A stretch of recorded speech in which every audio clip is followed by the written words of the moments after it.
நீங்க என்ன ஊர் தலை வாங்கலாம்? திருவண்ணாமலை. ஒரே ஒரு வார்த்தை தான் கேட்டேன். அவன் லோக்கல் போல. ஏய் எங்க ஏரியால வந்து எனக்கு குரல் விடுறியா? எத்தனை வருஷமா மலை சுத்திட்டு இருக்கீங்க? நாங்க பொறுத்ததில்லை சுத்திட்டு இருக்கிறோம் ஐயா. ஓகே, உங்களுக்கு மலை சுத்தமா பிடிச்சது என்னது? உனக்கு என்ன பிடிக்கும்ங்கிறது கூட எனக்கு தெரியாது. ஐயா பொண்ணுங்க பிடிக்கும். அதே மாதிரி உனக்கு பிடிக்குமா? எனக்கும் பிடிக்கும். பொம்பளை வெறி பிடிச்சி போய் தெரிஞ்சுக்கிருக்க நீங்க. என்ன சொல்றதுன்னா நம்மள மலை ரொம்ப பிடிக்கும். மலையில இருக்கிற மரம் பிடிக்கும். அப்புறம் இந்த ரோட்ல இருக்கிற எல்லா ஆசிரமத்திலும் சாப்பாடு போடுவாங்க நல்லா சூப்பரா. Moral of the story is நமக்கு சோறு தான் முக்கியம்.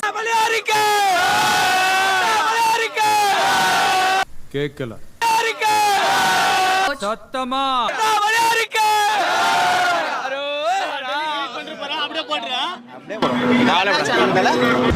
அவன் பெயரை சரித்திரம்